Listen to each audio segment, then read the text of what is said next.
sibling, 3 years old or 4 years old, you know that they can still speak very, very quickly, sometimes more quickly than the minimum the minimum speed that I set at 110 to 120 words per minute. If you can achieve that rate, you're pretty much approaching fluency for someone who's probably just below C1 or C2 on the Cepher scale. C2 speakers are about 130, 180 words per minute. If you don't know the Cepher scale, CEFR, there are 6 stages to it, starting from A1 all the way to C2. C2 is basically what most of the native level speakers here are speaking at. The slowest ones will speak at about 130. Me right now, I'm speaking about 170 words per minute. But you don't want to speak just quickly. You want to be able to speak smoothly. And that's measured in something called a mean length run, the second large byline here in this slide. A mean length run measures how many, well, typically a mean length run is measured in syllables, but I like to talk about it in words because it's easier to convey that as a message to students. That mean length runs are measured as as 8 words or better. If you can say 8 words in a row without a disfluency, without stopping, without hesitating, without an unforced repetition, you're speaking fairly quickly and fairly smoothly. The number of words that a native speaker can usually say is probably around 15 or 16 words, depends on how many disfluencies they're used to speaking with. If you're speaking in a long, beautiful speech that you practiced, that probably something like in the order of 35 or 50 words per run that you would say without any kind of a problem, without an or an or anything like that. That's native level speech. But if you can get your students to actually say an entire sentence, 8 words or more, without an and any Japanese utterances, then you're doing a pretty good job teaching them what fluency is. Those 2 points, speed and smoothness.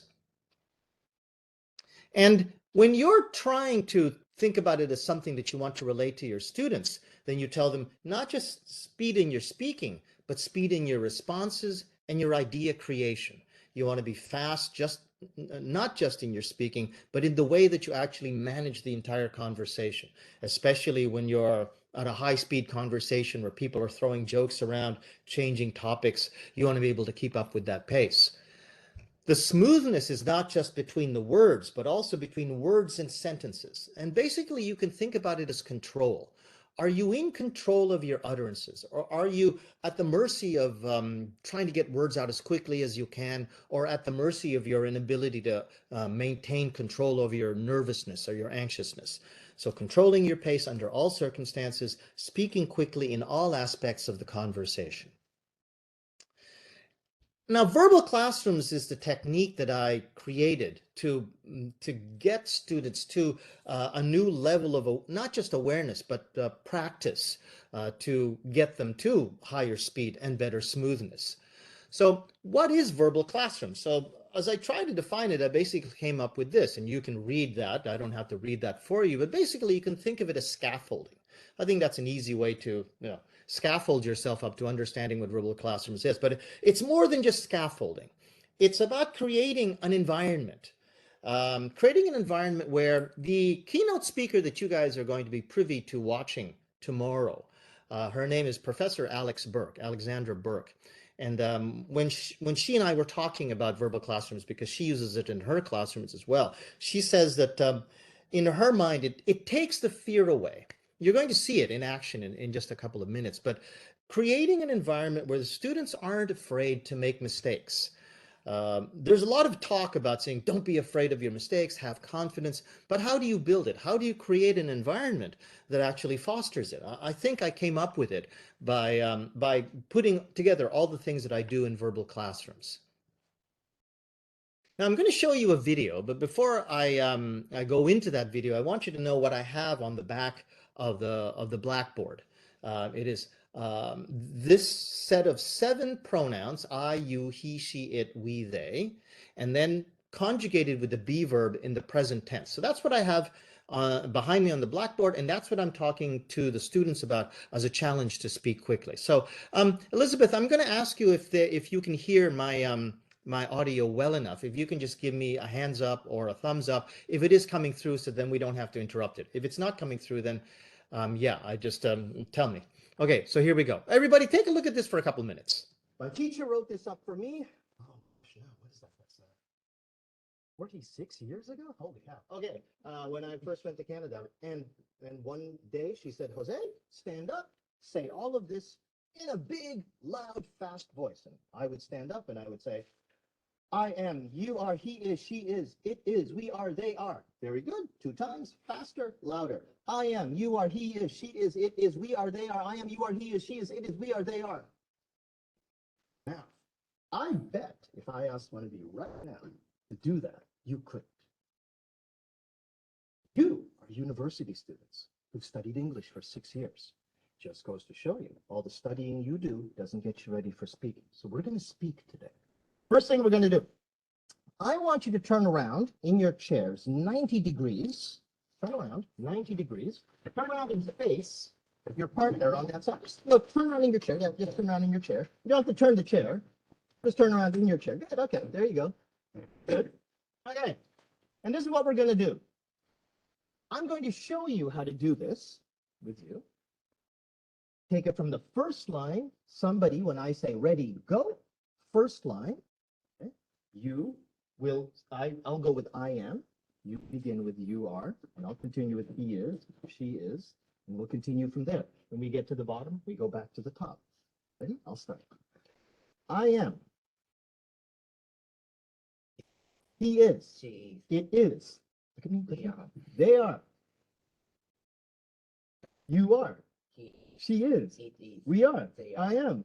You. He is. She. It is. We are. Over here, over here, over here. Very difficult, yeah? Yes. But it looks so easy, yeah? Looking at something in English, studying it on paper is nowhere near as difficult as looking at somebody in the eyes. So it's okay. If you want to look at this, go ahead. Take a look. You can check the order. You can check whatever it is you want. But when you speak to a person, learn to go from paper to a person's eyes. Look all you want, but when your mouth moves, you go back to the person. Okay, when I say ready, go, somebody begins. Look at your partners. Ready, go. Oh, yeah, ready.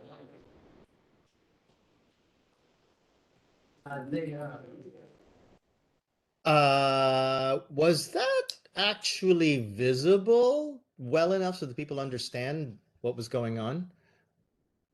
Alec, you have your camera on, Alec B. If you could just unmute, was that okay? That was okay.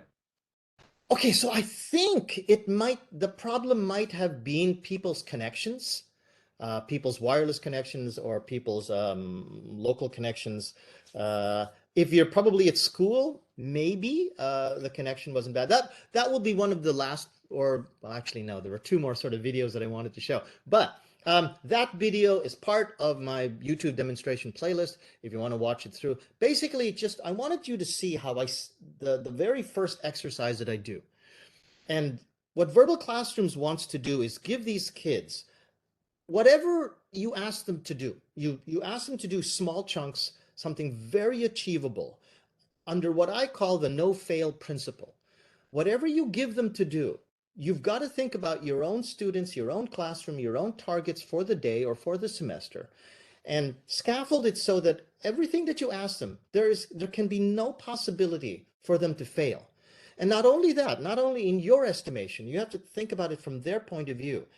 You have to think, can any of my students actually look at that and think that they can't do it? And that very first exercise, you have to be able to show it and give them enough chances to practice it so that they feel confident that no matter what you as a teacher put out to them, your history of working with them is that you never give them anything that's too difficult or where there's potential for embarrassment. The classroom itself is set up so that then no one can hear any one particular student's voice. If you have a room of anything more than 8 students, when you say ready, go, there is too much of a din in a room and all the voices are disjointed enough that you can't really tell who's mispronouncing what or who's making what mistake. And that's actually a very, very important part of things. Because if you do it well enough, and now here's going to be another video, but basically I'm I'm just going to show you a quick video of what happens if you do it well enough for the next 13 weeks and you follow the main curriculum for verbal classrooms. You end up with this.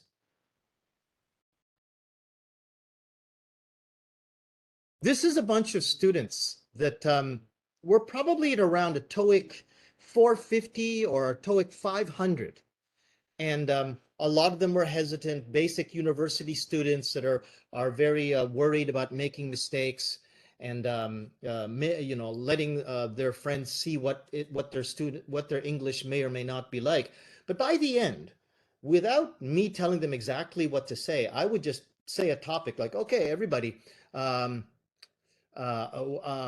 sorry, I'm looking at the chat at the same time. Okay, everybody, well, let's talk about high school. And they all go, okay, high school. And they know they've been trained. They know how to make ideas. They know how to make ideas. They know how to gesture. They laugh. They make jokes. I think it works really well. If you follow the entire syllabus, or even if you don't follow the entire syllabus, if like some people, you only use this as a warm-up or as a supplement to other speaking activities, it still has a lot of benefits. So if oh, you couldn't hear the video at all. Well, it doesn't really matter because take my word for it, there was that din, and they were speaking fairly energetically. There were people laughing. You could see that they were animated and using gestures and laughing with each other.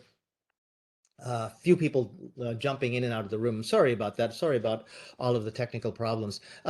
So basically, this is it. Now, I was thinking that I was going to have a demonstration of this particular thing, but you already saw the one student that did this with me. And also, too, that video was shot without any kind of a setup.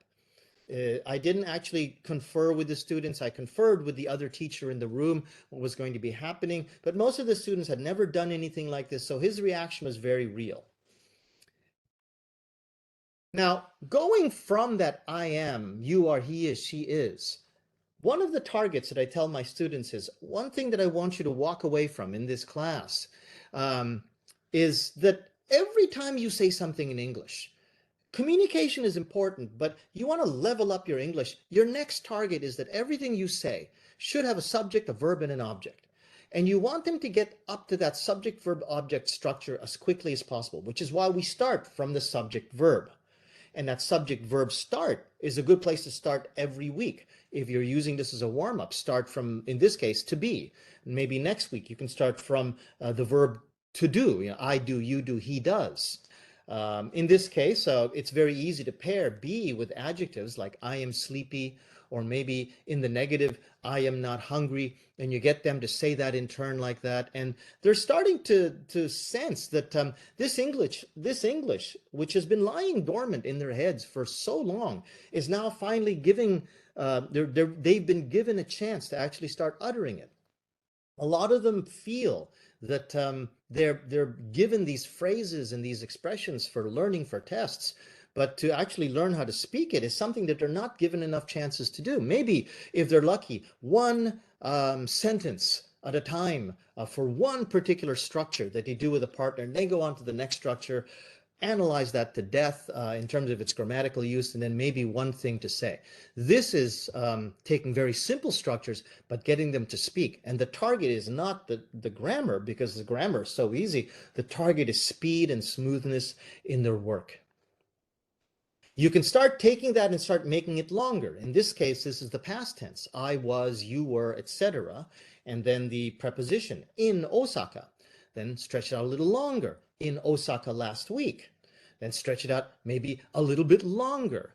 In this case, it's job hunting, because I deal with university students, but you could make that, I was in Osaka last week for a vacation, for a kendo match, which is something even junior high schoolers might do in Osaka.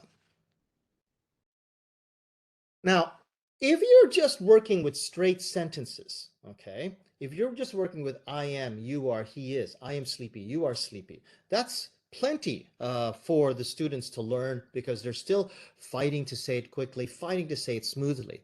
But eventually you have to come to the point where you want them to practice also the interrogative form, the question form. And this is a bit of a jump in terms of what I normally do in a presentation. And for the people who came to the keynote last year, you know that I spent a lot of time working with the attendees, sorry, not the attendants, the attendees of the keynote last year, so that then you could do this well. But I don't have much time, so I'm going to show you how you would incorporate the interrogative form into the same style. Now, I'm going to just hope for the best here that you guys can actually hear this. Elizabeth, if it's just absolutely crap performance from the server, just interrupt me and then maybe we can work something out. But if you think it's bearable, then I'm just going to go right through the video, okay? Okay, here we go. I have a very crazy way of doing this practice. Person starts with I go. When you make the question, make it if the subject next in order. Your answer was I go. Your question will use you. I go, do you go? Your answer to this question uses the same subject, which then takes the next subject. This question uses this answer, which then takes the next subject, and so on and so on. Looks hard, but actually, once you start doing it, it starts getting pretty easy. Let's take this slowly. Have any questions, Drew? Okay, so I'll go slowly. I go, do you go? I go, do you go? He goes, does she go? Next one after she. Does it go? It goes, do we go? Go.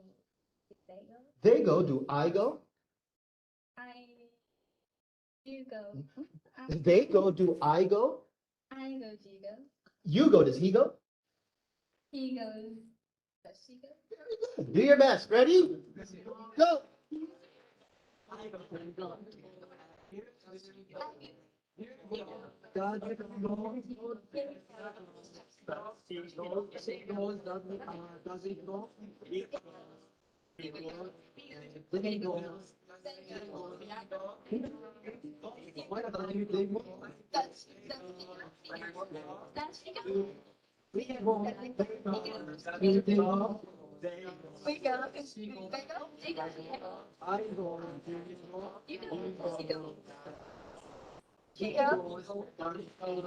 Six.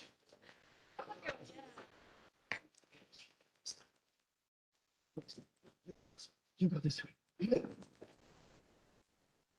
Okay. If you need to look, you can look. But when you speak to my eyes. Ready? I go, do you go? You go, does he go? He goes, does she go? She goes, does it go? It goes, do we go? We go, do they go? Good. Do your best. Ready? Go. I go, you go, does he go? Hi, sorry, I'm just referring to all other chats here because of the bit of the video problem. I'm happy the video didn't seem to be as bad this time around, but again, that whole video playlist, and if you want to see, the really meaty explanation that they gave that is part. I'm still basically covering just the basic aspects of things that I covered in the keynote last year. But what I've covered up to now is basically about the first 40 minutes, and we covered that in probably about 15. And just to give you an idea of what this is all about, you are going to want to do this in your classroom, maybe only after about at least a couple of weeks of giving them the basic conjugation practices, maybe the longer sentences that I showed before, and then explain to them very, very carefully, very, very slowly with lots of demonstrations, expect lots of mistakes. If you haven't done it well enough, but even if you have done it well enough, they're going to fumble a bit, but let them fumble. They're going to figure it out, okay? So for example, Elizabeth, is that you? You're using Anne's. Okay, that's a co-host account. Okay, if you can turn on your microphone, I'm going to demonstrate this, everyone, with Elizabeth, and I'm going to start as I would with a student, and I'll go from what that yellow line says, and then she's going to go to what the second yellow line says, and we're going to continue just like the students. Elizabeth, are we good? Okay. I am. Are you? Oh, Elizabeth, I don't hear you. You don't have audio. You are, is he? Oh, there you go. You are, is he? Okay, I hear you now. Yep. Okay, let's You try are, again. is he? I am. Are you? You are, is he? Your audio seems a bit chopped up though. Sorry, I think it's just the connection. Sorry, can you hear me Okay. now? Yeah, I hear you much better now. Hear you much better now. Okay, let's start that again. Okay. I am. Are you? Oh, now you can't hear me? Yeah, you can't hear me. Okay, well that's all right, everyone. Seems like the connection is itself isn't working You very are, well. is he? Oh, it was the I, slowness of the connection. Okay. Sorry about the technical problems, everyone, but this demonstration too is actually part of the keynote that I did last year, and you can watch it on YouTube there. You would go on from the be verb to the do verb, which is there's no way if you're starting to learn English and you want to be able to ask questions accurately, that you can learn how to ask questions if you don't know how to conjugate both the statement form and the interrogative form of the be verb and the do verb in all of its tenses. Although I generally don't actually teach the future tense too much, because the future tense for most communicative purposes is actually not that necessary. If you feel it's necessary for you to teach your kids, I do teach it eventually, but I don't rely on the kids knowing it.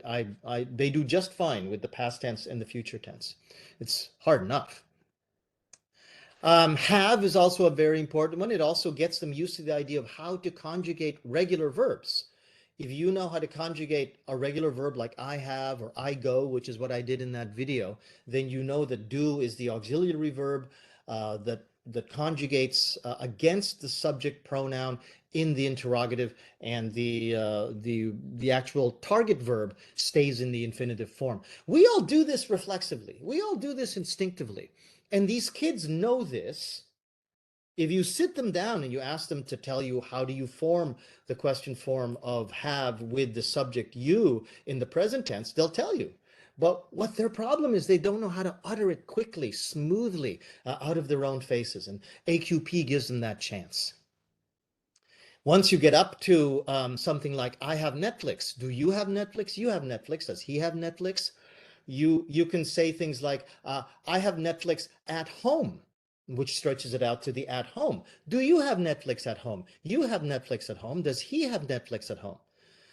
Then maybe if you have some confidence in these kids by about week 4, week 5, you can do what I call the double variable conjugation, where you use, in this case, the possessive pronoun. I have Netflix on my phone. Do you have Netflix on your phone? You have Netflix on your phone. Does he have Netflix on his phone? If you have a chance, maybe if you have another ALT right beside you at the desk beside you there, consider this and practice this. It is a lot harder than you think if you've never done it before. So it's a real jump for these kids, but not in terms of the grammar that they need to know, not in terms of the vocabulary they don't know. It is a jump in terms of what their brain has to do, which mimics what they have to do in a real conversation, juggling all of these variables while working out the pronunciation, while speaking in a loud voice, while looking at their partner, etc., etc., etc. It comes very, very close to mimicking the things that they never had a chance to practice when it comes to real conversational skills. Another variation of double variable conjugation, which is the object pronoun combined with the possessive pronoun. My grandfather plays tennis with me. Does your grandfather play tennis with you? Your grandfather plays tennis with you. Does his grandfather play tennis with him? I would have liked to have given a demonstration with this, but it seems like we're having too many technical difficulties. I'm just going to go on with this. Now, I want to get to the new stuff. This is the new stuff, and I'm hitting it exactly at the point where I want to, which is actually I'm a little bit late, which is about 30 minutes into the presentation. This is the stuff that I didn't talk about at the last keynote. So if you've got some kids that are just about ready for their semester assessment, then this is another way for them to see how what the target is speed and idea creation. Word throw targets not grammatical accuracy, okay, but idea creation and word speed. I have listed there that it's something that you would do at around week 11 or week 13, but I experimented maybe about 2 or 3 years before the pandemic, introducing it in week 5, week 6, and it worked really, really well. It confirmed my theory that it is not about their grammar knowledge, it's about their utterance speed. And it goes something like this. So I ask everybody in the room, okay, you're all sitting across your partners, everybody think of a word, okay? You know what? Alec B, are you still there, sir? If you could turn on your camera. I'm still here. Okay, good. You seem to have a good connection. So I'm going to ask you to do this demonstration with me. So if you could keep an eye on what I'm doing, I would have wanted Elizabeth to do it, but she's done it before, but her connection isn't that good. But I think it would be fun if you don't mind entertaining me for a second to do this with somebody who's never done it before. I don't think you've ever done this before, right? I would be happy to do it. Great. Okay, everybody, think of an English word. Any English word at all. Doesn't matter what it is. Everyone's going to think of a word, and the other person is going to think of a word. Now, as you think of that word, you're going to say it to your partner. And then your partner will say his or her word to you as soon as your word is finished. You will then reply with another word. Has to be a different word. Also has to be a different word from what your partner said. You both are going to be throwing different words at each other. Don't need any grammatical connection. Don't need to have any thematic connection. Oh, by the way, I know that what I'm saying is all in English, and you're thinking, how the hell am I going to be able to explain this to my students? I'll get to that in a second. But just assume that you can actually explain this to all of them. Word, word, word, word, word. Okay, Alec, you okay? Yes. Okay, ready? I'll start. Kitchen. Stock. Table. Barrel. Fork. Fall. Eat. Watch. Friend. Television. Fuck. Roll. And you'll notice, thank you, Alec. You'll notice that I start putting pressure on the student. And Alec was cool as a cucumber. But you'll notice your students will start to panic and they'll start to get a little bit goofy. And everyone starts to laugh I think, supportively. I think in most cases when people start to sort of titter and giggle, they realize, oh, that's exactly what I'm going to look like. They're not laughing at the student. I wouldn't worry about that too much. But you use that moment to show them that this is okay for you to have problems with this. Alec, I don't think, or maybe you did, but I couldn't hear any kind of thematic sort of connection between the words that you chose. Did you have one? No, because you said just say whatever's on the cuff. Which is fine, because you give them that as kind of like the lowest level, which is think of anything that you want. But you'll notice that they're going to be able to do it, and then they start to struggle for words. And you make the suggestion, by the way, I don't know if you noticed, but I was talking about being at my kitchen table with my girlfriend at breakfast and having a conversation. I thought about words after I made an image. I saw words I could say, I saw words I couldn't say, discarded them, and listed them up and prepared them. Now, if you want, you can just go off the cuff. That's fine too. But trust me, it'll be much easier if you actually come up with that theme. And you can do this as a few rounds where you're practicing the idea of creating a theme. And you tell them, okay, everybody imagine a theme. Give them a dramatic pause like this. Okay, what do you see? Is it nighttime? Is it daytime? How many people are in it? Where is it? Is it outdoors? Is it indoors? Are you doing something? So you try to help them go through kind of like a guided meditation and tell them this is what you want to do and encourage them to have a theme. After you do that a couple of rounds, you tell them that is exactly what I do when I'm trying to figure out how to prepare myself for a Japanese conversation. You can tell them this is what I do, and even I do it still. I speak Japanese, but even I do it still because I don't want to make a fool of myself and struggle for too many words. So this is what you want to do when you're in any situation. You think of the words you want to use. Now, you still don't need to have a thematic connection to your partner, but it's great if you do have it at least for yourself. Now, we would go on to something called phrase throw. And basically it's the same idea of throw, throw, throw, throw. But this time, instead of word one, you're going word two words. Neither word has to have any kind of thematic connection with the other, but if you have one, that's even better. Okay. And you don't have to have a thematic connection with the other partner. Okay. But just do your best. But you're going to need to prepare a lot more words. You'll need to prepare exactly twice as many words to be able to keep up with things.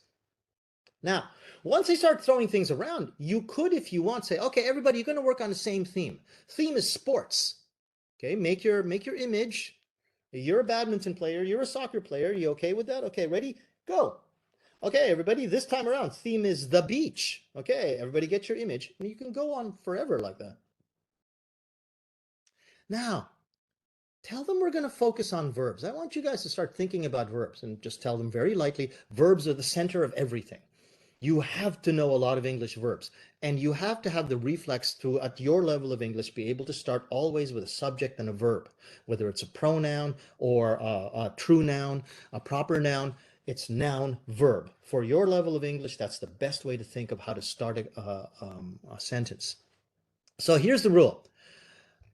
Out of those two words, one of them has to be a verb. Let's review verbs, everybody. Okay, sit, stand, jump. Maybe if you speak a little Japanese, you'd say, okay, everybody, ready? I say Japanese, you say English. I say taberu, and they say eat. Okay, hashiru, they say run. Whatever you want to do. One of them has to be a verb. Okay, the other one can be anything you want. Adverbs, adjectives, nouns, whatever. Both of them can be verbs. The last one can be the verb. The first one can be the verb. No problem. Just need one of them as a verb. Okay, and then they start throwing verbs around, and then you can do themes on that as well too. And you point out to them after a couple of rounds of that, and they're having fun with it, that you guys are probably saying things like sister, study, or play, baseball. There you have the noun and then the verb. There you have the verb and then the noun. And then tell them, remember I told you guys back a few weeks ago that I want you to start thinking in terms of subject, verb, object? Well, you guys are so close to being able to spontaneously make subject, verb, objects every time. If you just look at this in this way, if you add one more word to both of those, you're going to end up with a subject, verb, and an object clause or an object word. Sister study English. Okay, not the most perfect English. You really should say, my sister studies English. But hey, I understand sister study English communication-wise. That gives me everything I need to know what you want to say. I play baseball is in and of itself perfect English. Put a period on there, and that's a perfect English sentence. Subject, verb, object. Now, this is what I want you guys to do. I want you to go to idea throw, which is where you check yourself, and everything that you say has to have a subject, a verb, and an object. And don't say sentence, okay?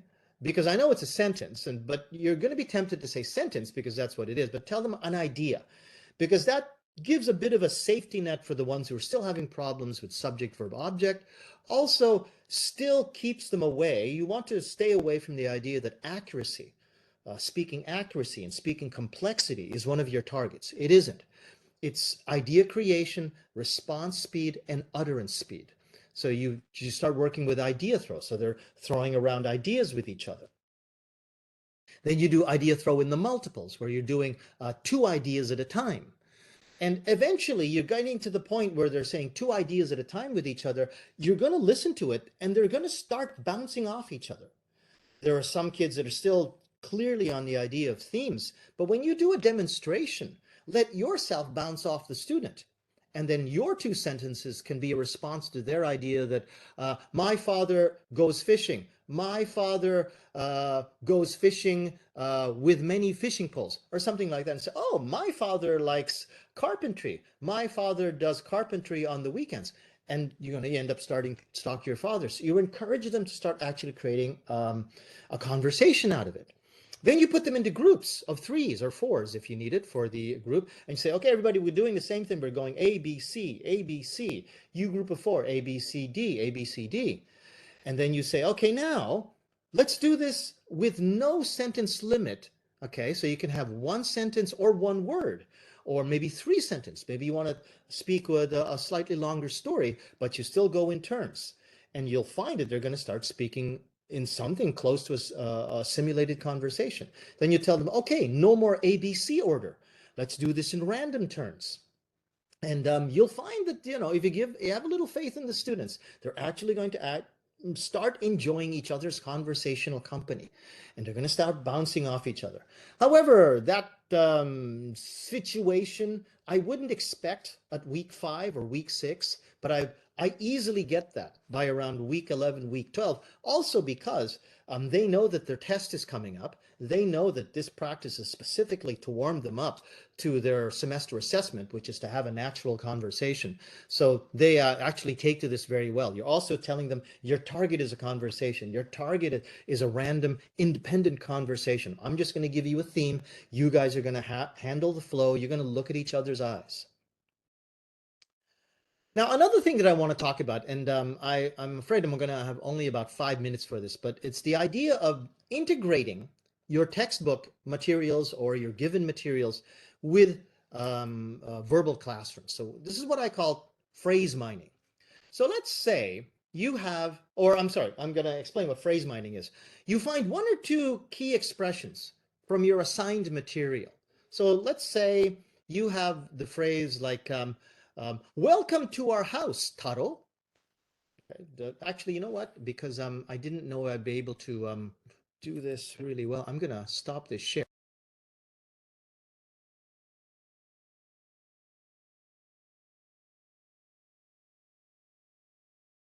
You have gone mute. Jose, you're muted. Can you unmute yourself? Jose, you're muted. Have no idea why I muted myself. Well, I know a lot of people would probably like to have a mute button on me. So for those people, you had your moment. What part did I stop at, Elizabeth? Just halfway through when you're explaining what phrase mining is. You were just muted for like 20, 30 seconds. Okay, so phrase mining is the idea. Let's just go over it really quickly. Phrase mining is the idea that you're going to take 1 or 2 key expressions from your assigned material. You're going to identify the vocabulary you want to teach, maybe the structure that you want to teach, maybe it's because or so, and you break that down into structures so that then they can be turned into these kinds of structures that you can do in the AQp. Okay? So for example, if you had a structure that began like, welcome to our house, Taro. I don't know if anyone is thinking out there like, how would I turn that into an AQp? But I think it's relatively easy. Anybody want to turn on their camera, turn on their microphone, and tell me how they might, if you're confident enough. I know a lot of people here haven't done enough work with the AQp, but here's how I would do it. I'm just going to take this and duplicate this. I would take this and say, welcome to first my house, Taro, and then the question would be, how are you? Which means that according to the AQp style, the question would be, welcome to your house, Taro. How is he? Now, I know what you're thinking. Welcome to your house? Isn't that kind of weird? Actually, the whole AQp around that area is kind of weird because the whole structure itself begins, I have, do you have? So the question, do you have, is answered by you have. They're already used to the idea this is not a conversation. This does not carry meaning. This is an utterance practice. They want to be able to say things quickly. But just like the AQp does go from that moment where it's a little bit weird, it does start to make sense. So you say, does he have? He has. Does she have? Then it starts to gather actual implicit meaning from there. So even if it is welcome to your house, Taro, it is a little bit weird. How is he? That question would then be, that question would then be answered by welcome to his house, Taro. How is she? That's how you would take that simple phrase probably in the first chapter, and you would turn that into an AQp. Here's another one for you. There is an apple on the table. Anybody want to suggest how you would turn that into an AQp? No, didn't think so. I kind of threw that as a throw out there. I would turn this. Who was that? Vika, hi. Okay, hi. What do you think? Instead of there is an apple on the table. Maybe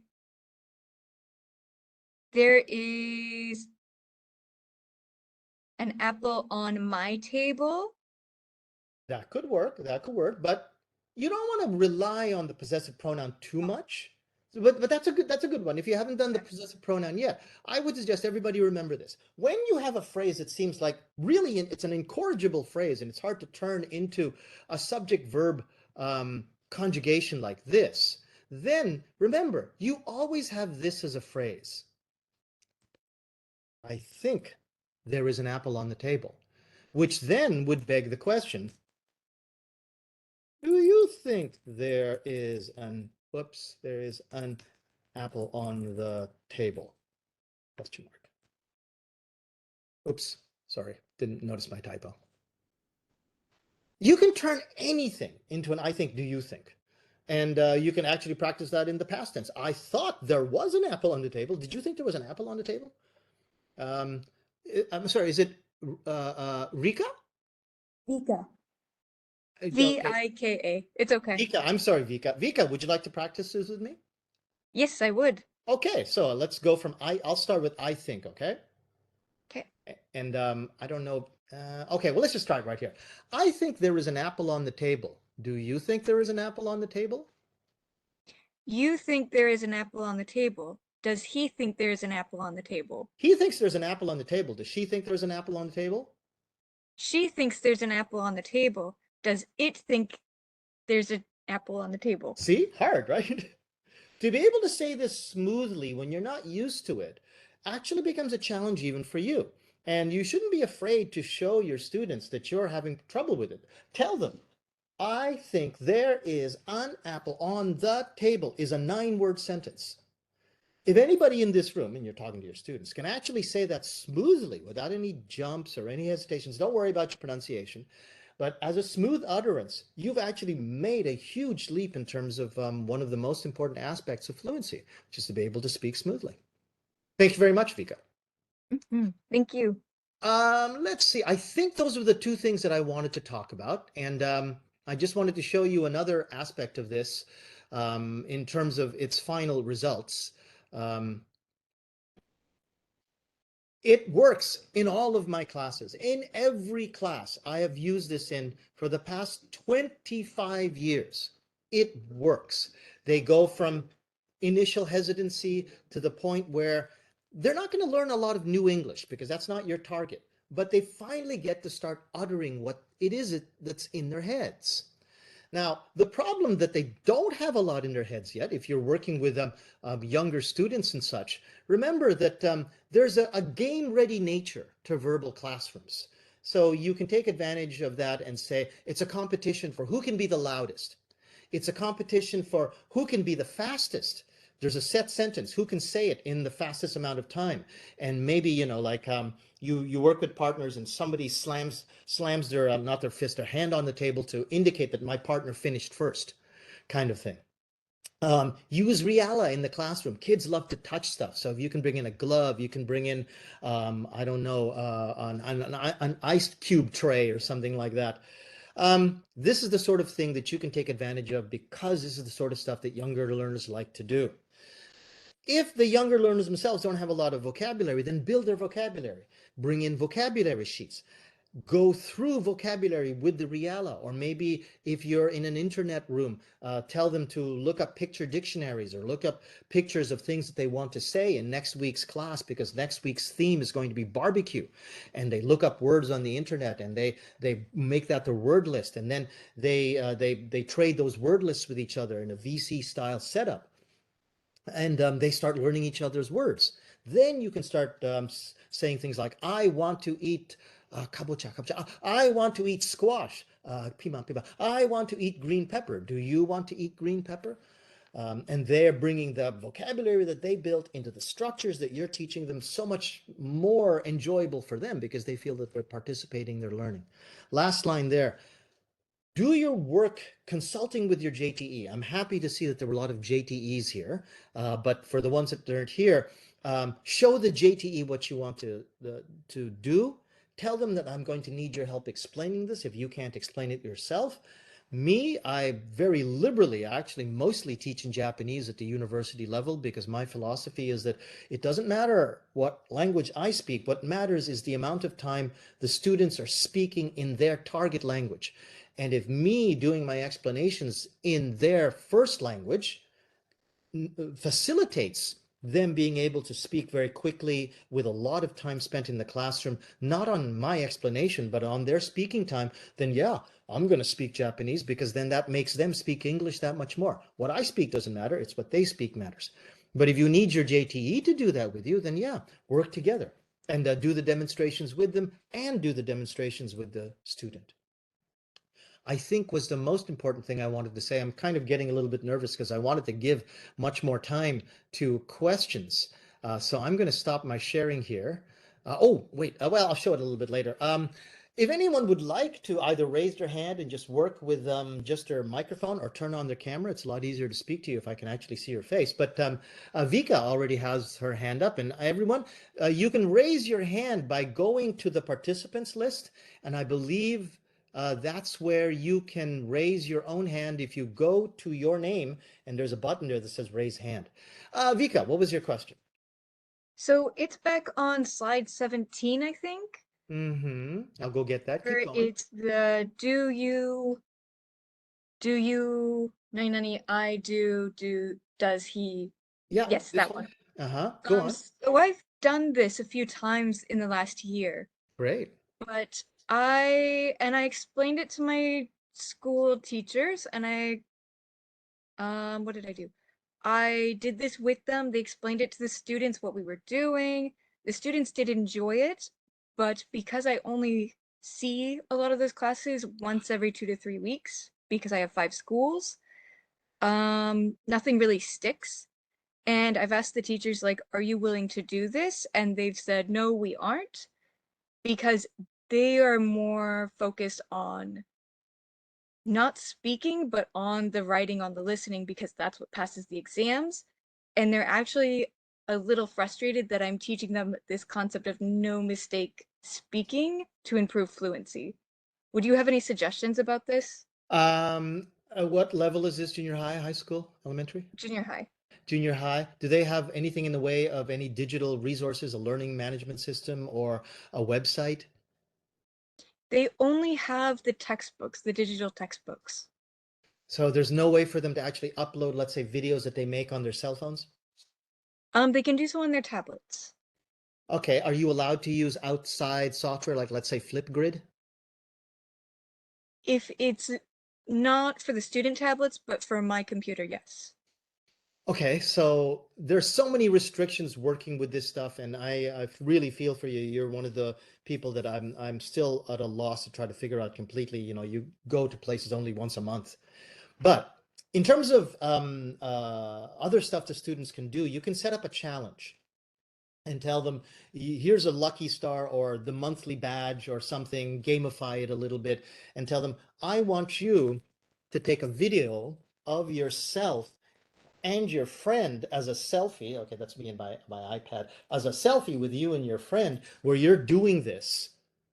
Okay, I do you. And there are 3 different competitions. Fastest run through I do you, do they. Fastest run. Okay, so if you and your partner can do it within 18 seconds, you win, or whatever. I've never actually measured fastest run. Smoothest run, so there's no problems with it at all, no repeated utterances or anything.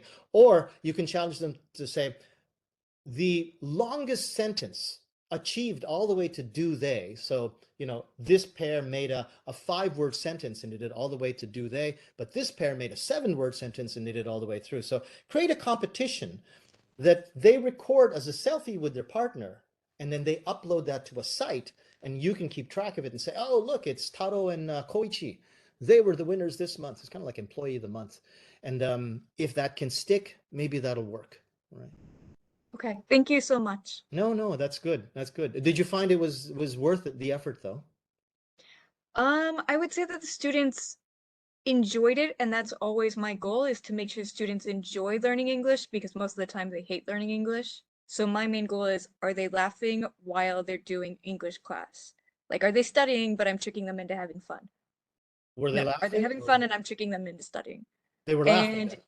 yes, they were laughing, they were enjoying it, and that was the most important thing to me. It was also the first time I'd seen them really like engage with the grammar itself. And I think that was really lovely, but it doesn't stick, which is the frustrating part. Yeah, it does require some kind of commitment on their part. Do you know something called shadow talking? Yes, I have also done shadow talking. Do you try to get them to do some shadow talking of that? And maybe put that up on Flipgrid.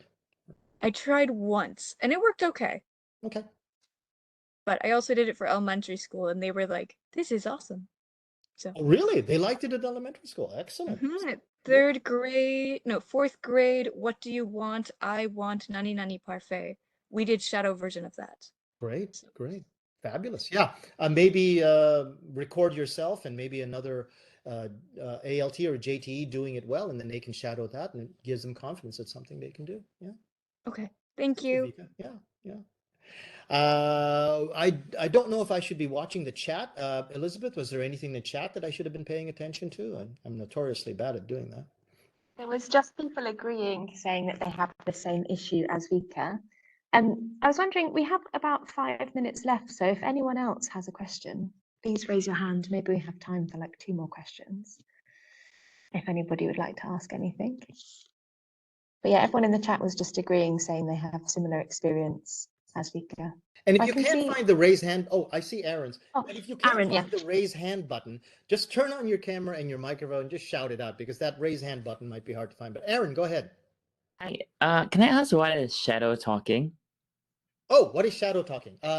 Vika, well, see, the thing is that it's actually really hard to do it here. Let me see if I can show you the Verbal Classrooms playlist.